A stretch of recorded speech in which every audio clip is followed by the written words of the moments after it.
Hola, ¿cómo están? Muy buenas noches, bienvenidos y bienvenidas a Plan País. Gracias por estar con nosotros, gracias por estar en el canal del Jurado Nacional de Elecciones, en el canal de televisión. Estamos muy contentos de tenerlos una noche más junto a nosotros. Quedan cada vez menos días, quedan cada vez menos semanas de cara a la segunda vuelta electoral del 5 de junio.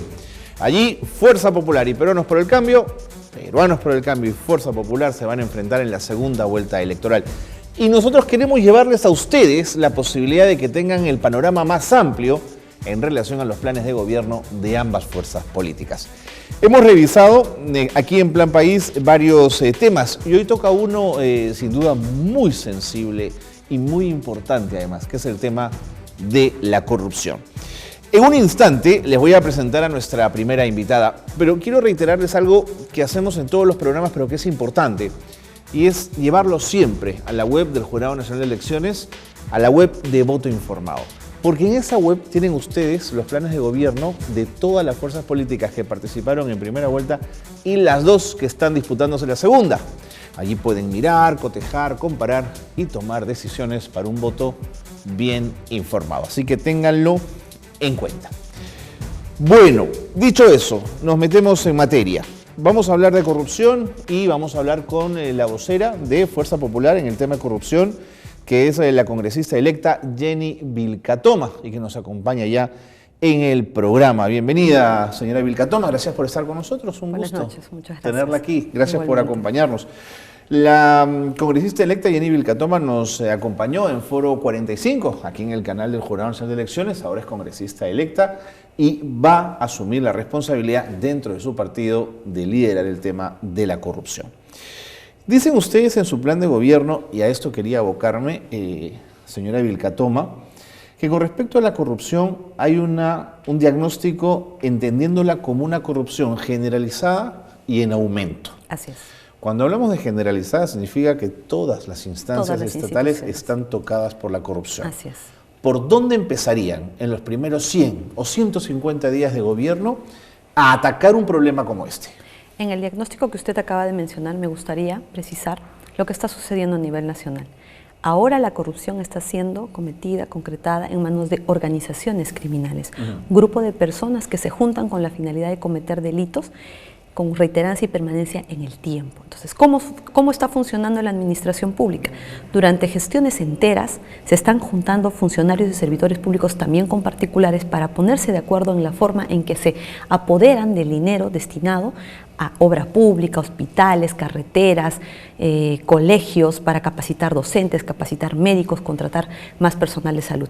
De forma tal que el daño es directo y lo sufren los más pobres, las personas que necesitan agua, desagüe, atenciones de salud. Tenemos madres muriendo en postos de salud que no cuentan con los equipos necesarios. Tenemos personas que no pueden sacar sus productos precisamente porque las carreteras están dejando de ser construidas o mal construidas o simplemente no existen por los actos de corrupción. Es entonces un buen aterrizaje ese, ¿no?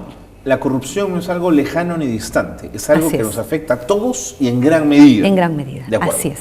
Entonces, entendiendo y reconociendo esta realidad, es necesario que podamos abordar los problemas con una decisión firme de una lucha frontal contra la corrupción, no complaciente, no con puntos medios, no cuidando a quién se favorece.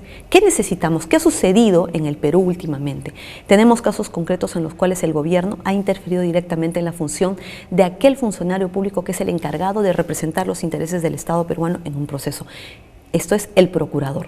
Concretamente, podemos hablar de los procuradores de corrupción y de lavado de activos, en el caso de la doctora Julia Príncipe. Entonces, ¿qué está planteando Fuerza Popular? Como en atención a una necesidad urgente de la realidad nacional, que las procuradurías logren una autonomía constitucional, plena, que es absoluta, total, de forma tal que puedan ejercer sus funciones en defensa de los intereses del Estado, no del gobierno, sino del Estado peruano, de manera autónoma y que puedan tener una participación activa en el proceso, desde la investigación, incluso desde el momento en el que pueden ser ellos los que interpongan la denuncia.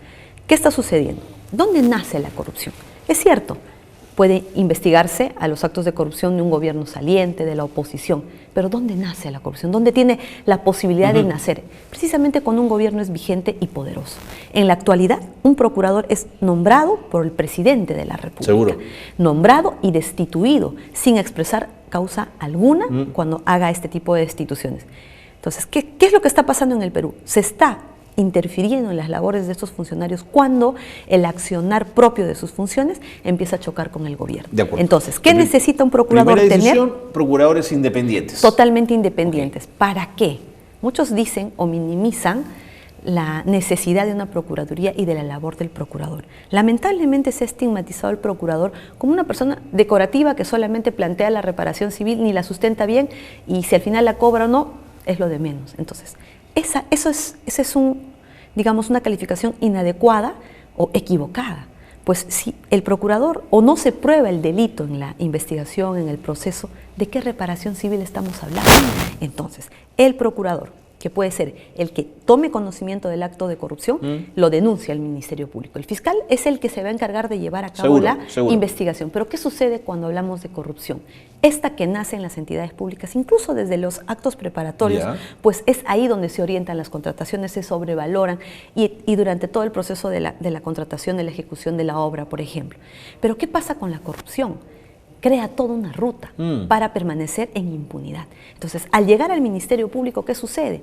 Que estas investigaciones desde el año 2011, en su mayoría, han sido archivadas sin que se realicen los actos de investigación necesarios, urgentes, inmediatos, como para poder llegar a concluir que no hay corrupción. Entonces, ¿qué sucede? ¿Cuál viene a ser la labor del procurador? Sí, termine, por favor.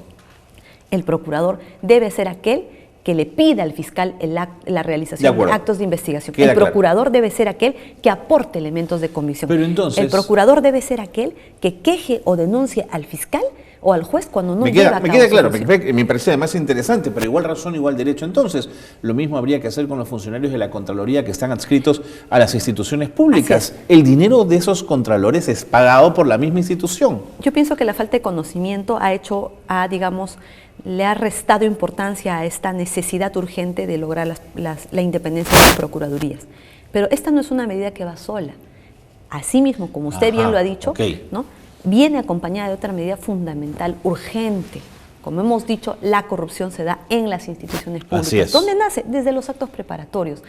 En cada entidad hay una oficina de control interno, las OSI, que actualmente solamente el jefe de esta oficina depende económicamente y administrativamente de la Contraloría. Pero los integrantes de estas oficinas son contratadas y remuneradas por el titular de la entidad, que es la persona a la que precisamente van a investigar, sobre cuya gestión se va a llevar a cabo la acción de control. Es más, ese titular de la entidad tiene el manejo total de la información, del acervo documentario. Entonces, ¿con qué independencia un auditor junior, senior, va a realizar sus acciones de control?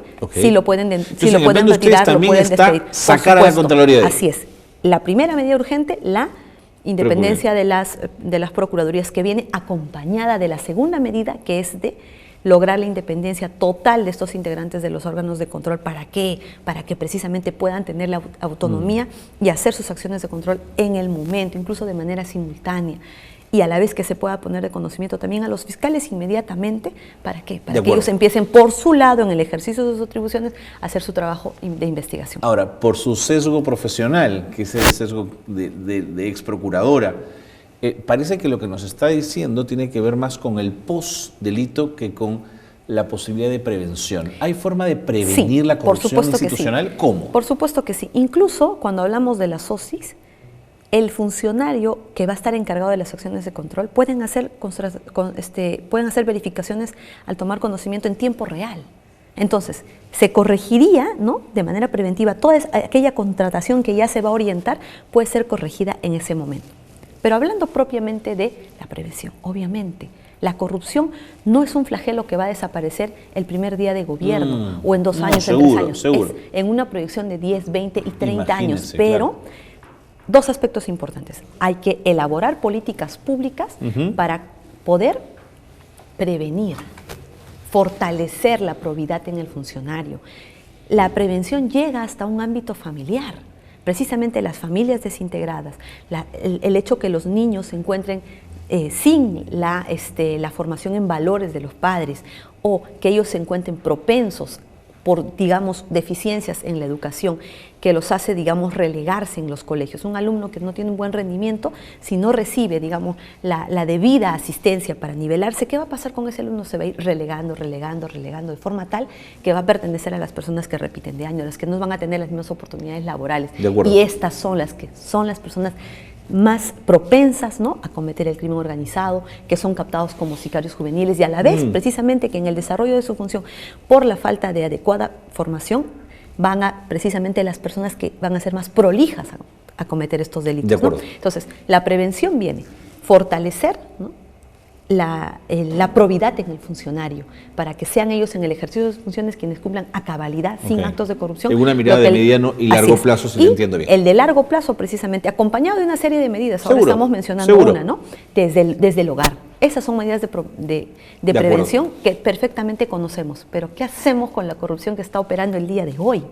Esa es la que necesita el día de hoy acciones inmediatamente. Yo le voy a comentar. En el plan de gobierno del señor Pedro Pablo Kuczynski, lo que se avisora son grandes negocios, grandes contrataciones millonarias, o sea, ejecución de puentes, proyectos, colegios, grandes contrataciones. Lo cual está muy bien para el país. Perfecto, pero si todavía no se va a tomar esta medida indispensable de darle autonomía a un procurador, ¿de qué estamos hablando? ¿Qué funcionario con qué autonomía va a salir a hacerle frente a la corrupción y a defender a los intereses del Estado si no va a tener de esta autonomía? Por eso es que esta no es una necesidad de antojo, es una necesidad urgente del país. ¿Qué nos propone, por ejemplo, el plan de gobierno del señor Pedro Pablo Kuczynski en esta medida concreta de la Procuraduría? El señor Pedro Pablo Kuczynski, en la página 224, en el punto 7.1.1, dice: crear e implementar a partir del 2016 la Procuraduría General de la República. Hasta ahí estamos bien, pero aquí viene lo grave. Como un organismo público ejecutor del Poder Ejecutivo. Entonces, ¿es autónomo o no es autónomo? ¿Va a seguir de rodillas? ¿Un procurador va a seguir de rodillas ante el gobierno? Sí, por el fraseo parece que lo deja en manos del Ejecutivo. Claro, digamos, porque ¿no? Lo que se busca aquí es una transformación de fondo, que tengan autonomía, que su nombramiento sea lo más alejado, totalmente alejado del poder político. Porque precisamente, ¿qué es lo que se va a dar? Lo que ya ha sucedido antes. La corrupción puede nacer y va a nacer precisamente en el gobierno vigente y poderoso, porque ahí se encuentran los fondos, ahí se encuentra el poder. Sí, entonces, ¿qué necesitamos? Medidas urgentes. Procurador independiente para que cumpla su labor a cabalidad, integrantes de las oficinas de control con toda la autonomía necesaria para hacer su trabajo, para que en las instituciones realicen su trabajo. Pero viene acompañado de una medida importantísima. Cuénteme. Que debe tomarse en cuenta. ¿Quiénes han revelado los grandes actos de corrupción? ¿Quiénes han revelado la existencia de verdaderas organizaciones criminales en el Perú en los últimos tiempos? La prensa por lo general. Y los ciudadanos. Pero ¿qué ha sucedido con estos periodistas que han denunciado corrupción? Pues mire, ¿y qué ha sucedido con los ciudadanos? Los hemos encontrado los dos en este último minuto de conversación en lo mismo, que es la opacidad, la falta de transparencia en relación a los datos, a la información, a los papeles del Estado. ¿Cómo vamos a conseguir esa transparencia? Sí, lo que se busca es hay medidas concretas para poder garantizar la transparencia, pero me gustaría terminar la idea que estaba desarrollando. ¿Qué sucede con aquel ciudadano, con aquel periodista, con aquel funcionario servidor público que decide denunciar corrupción? ¿Qué ha venido sucediendo? Destitución, persecución. Si es un periodista, una persecución, despidos inmediatos. Parece que de pronto la vida se les hizo negra a todo aquel que se atreve a denunciar corrupción. Pero en nuestro país ya tenemos hechos que han llegado más allá. Amenazas, persecución. Estas organizaciones criminales no solamente han contado con brazos operativos para la corrupción, sino brazos mediáticos, brazos del sicariato. ¿Qué tenemos? Un caso concreto, el caso del señor Ezequiel Nolasco Campos. Este era un señor que denunciaba actos de corrupción. Seguro. ¿Y nadie lo escuchó? Fue víctima de un primer atentado donde asesinaron a su hijo. Luego acudió al Congreso de la República. ¿Alguien lo escuchó? No. Fue al Ministerio Público, no se le recibían sus denuncias. Iba a la policía, pedía protección, ¿se le atendió? No. Nadie lo escuchó. ¿Pero qué hizo este señor? Continuó denunciando. Su participación fue muy importante porque aportó en varias investigaciones que vinculan al gobierno regional. Terminaron asesinándolo. Han orientado las investigaciones muy bien por los elementos de comisión que él presentó. Pero ¿dónde está él el día de hoy? Está muerto, está asesinado. Y no puede ser posible, no podemos seguir permitiendo que se maten a ciudadanos peruanos que asuman este rol de querer evidenciar los actos de corrupción. Para poder fortalecer este tema, en el plan de gobierno de Fuerza Popular se está preveyendo la creación de todo un sistema de protección al a la víctima, al testigo y al colaborador siempre eficaz. Han hecho agua esos programas, Entonces, siempre nos hemos ¿a qué terminado vamos? enterando de quién es quién. Así es, pero ¿cuándo? Cuando los testigos han sido asesinados, cuando los colaboradores eficaces han sido asesinados. Entonces, la norma sí prevé un mecanismo de colaboración eficaz, de protección de los testigos con clave en reserva, pero luego de hacer ese procedimiento, ¿qué sistema existe para poder proveerle de un resguardo adecuado, Seguro, de colocación laboral, de albergues? Yo he sido testigo cuando he visto colaboradores eficaces que no tenían dónde dormir, dónde comer, toda una asistencia, porque el colaborador eficaz, cuando decide colaborar con la justicia, tiene que salir y abandonar, no solo, sino con su esposa, sus hijos, su familia. Entonces, ¿qué hacemos con esas personas? Ok, se le beneficia con el premio por la información privilegiada. No, pero igual hay que protegerlos, por supuesto. Pero ¿qué está sucediendo en el Perú? Estos colaboradores eficaces son abandonados totalmente, no se cumple con darles el cambio de identidad, no se les puede proveer una verdadera asistencia de colocación laboral, de albergues. ¿Qué hacen? Regresan al lugar de donde provienen, son captados, amenazados otra vez, y para llegar al juicio oral ya sus versiones se han Lo cual desmotiva que otras personas quieran también denunciar. Y en el peor de los casos, son los asesinatos que ya hemos podido observar en el momento en el Perú. Me quedaría conversando un buen rato con usted, pero no tengo más tiempo ya. El tema de la transparencia en información, creo que habrá tiempo para conversarlo en otro momento. Muchísimas gracias. Muy amable. Por habernos acompañado, y veremos pues finalmente qué dicen los ciudadanos con su voto en esta segunda vuelta electoral y qué dicen sobre el plan contra la corrupción de Fuerza Popular. Gracias por haber estado con nosotros, señora Vilcatón. Muy bien. Hacemos una pausa breve, pero seguimos con más aquí, en Plan País.